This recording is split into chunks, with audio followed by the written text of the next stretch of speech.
Good morning.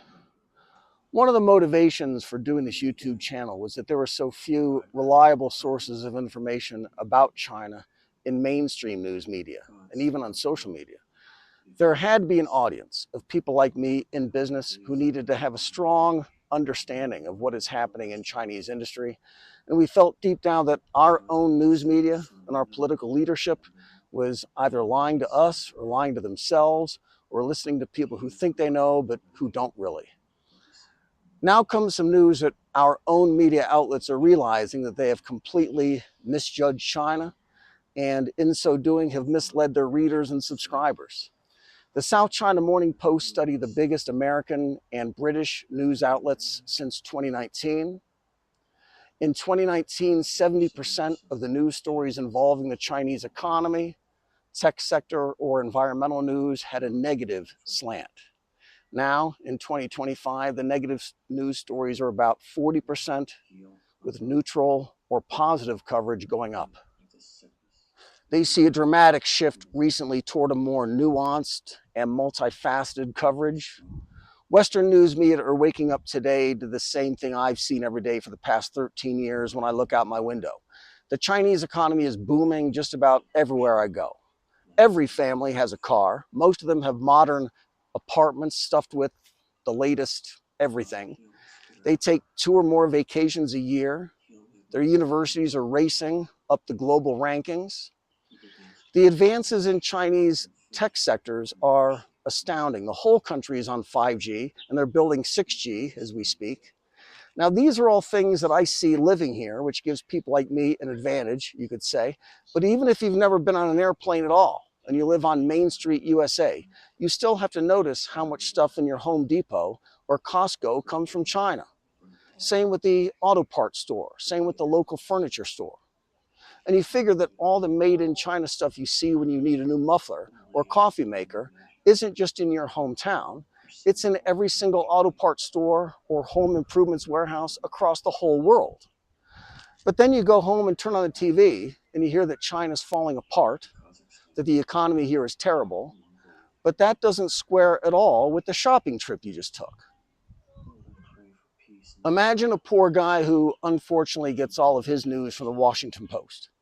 2 weeks ago, here was their headline. A single Chinese shipbuilding company, one company, built more ships last year than the entire United States did since 1945.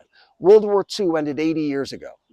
All the shipbuilders in the United States, all those ships over all those years from all those companies, and one company here in China outbuilt them all in 1 year. Then you go back, because you've been reading the Washington Post for a long time. Last September, the Post said that China's economy is faltering, growth is slowing, and the government isn't doing anything. October of 2024, China is trying to fix its broken economy, but ignoring the real problem. China is in a deflationary spiral. Deflation means prices are falling, and they are. Housing prices are falling, car prices, medicine, food, and I have never, in my life, heard a single normal person complain about falling prices. But the front page of the Washington Post said last year that what China needs is a lot more inflation, and the Chinese government either can't or won't do it. September of 2023, China's model is failing, and the world needs to pay attention. 2 days before that one, China's economic problems are enormous, and the good news for the United States is that it won't affect Americans at all. This video would go on all night if I posted links from the Washington Post from before 18 months ago, and would go on all weekend if I quoted other major papers or our TV news networks. So unless our sample Washington Post reader has Alzheimer's and doesn't remember anything farther back than 5 minutes ago, he's wondering now if he's been lied to all this time. Gallup does an annual survey of Americans' trust in our institutions, and our confidence in mass media is at a record low. Republicans and independents have the least confidence of all. Is the news being reported fully, fairly, and accurately? They say this doesn't happen very much or not at all.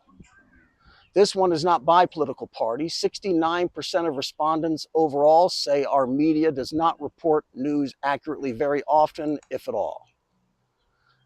It's also across all age groups, and younger people are especially skeptical that anything they're seeing on TV or in the newspapers have any truth to it.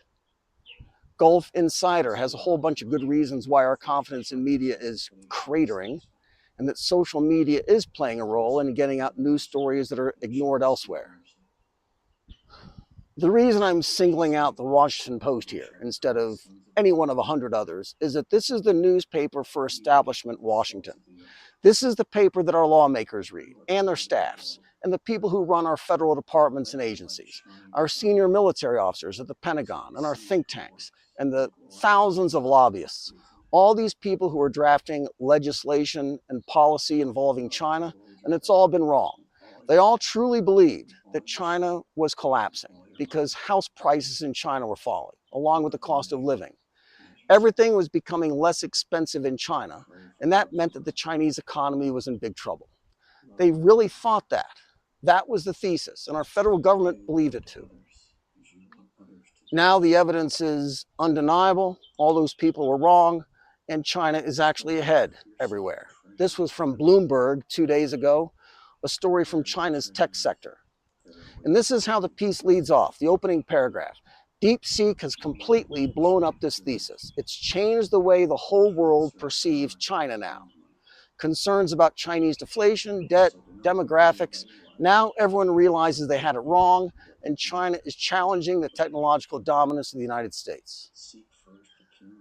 China has the deepest pool of STEM talent in the world. The number of engineers here has more than tripled in the 20 years up to 2020, and has gone up a lot more in the past 5 years since. This part gets me too. I was surprised that DeepSeek was the tipping point when it could have been 1,000 other things. The Chinese space station, or the growth in their navy, or the control of the world's raw materials and refinery supply chains, or the titanic trade surpluses that they ring up month after month after month. I didn't think DeepSeek was a big deal compared to those others. I've been using Chinese AI for a long time, along with everyone else here. Anyway, about half of the world's top AI researchers come from China. When Chinese students go to grad school, they want to study the hard sciences. And another key driver of all of that is the cost of China's universities.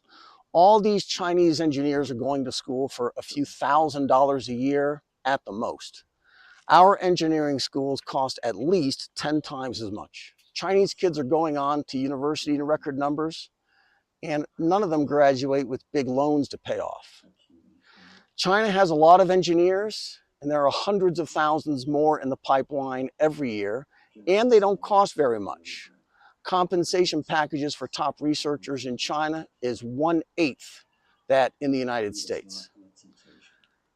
I'll say again how frustrating it's been for me to read articles about China's deflation, falling prices, and how that was somehow a huge problem for China instead of being a huge problem for us. If you're a tech investor, where will your money go farther? Silicon Valley or Hangzhou? Boston or Shenzhen? If you are a small tech company with an engineering payrolls budget of $1 million a year, you could hire 5 engineers in California or 40 in China. That's payrolls. What about office rent? Get ready to pay 8 to 10 times in California or Massachusetts compared to the tech hubs here. But if you're a Washington Post subscriber, you believed for years that Chinese deflation was a problem for their economy, and the Chinese government was too stupid to stop the deflation.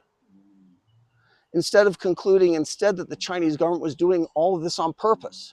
China's costs were falling for everything, for housing, for travel, for education, for household products, for transportation, for groceries. Every month, every year, the Chinese economy is becoming more efficient, more cost competitive compared to everywhere else. And our mass media and our own government actually believe that was a fatal flaw for China's economy instead of for ours. All those delusions for all those years have big consequences. DeepSeek was built for $6 million instead of the $6 billion that it's cost our companies to build AI models. And $600 billion in shareholder equity vanished the day after Wall Street found out about DeepSeek. AI, medicine, shipbuilding, manufacturing, supply chains, space. Now China owns all of it. And all the important people and all the important places are realizing they've been looking at China the wrong way. Better late than never, but still too late to make a difference now. This is Li Jiang, Yunnan Province. Be good. The governors and kings and presidents.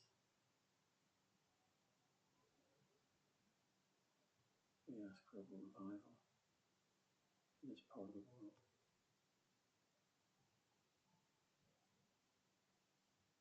Did your children, did your church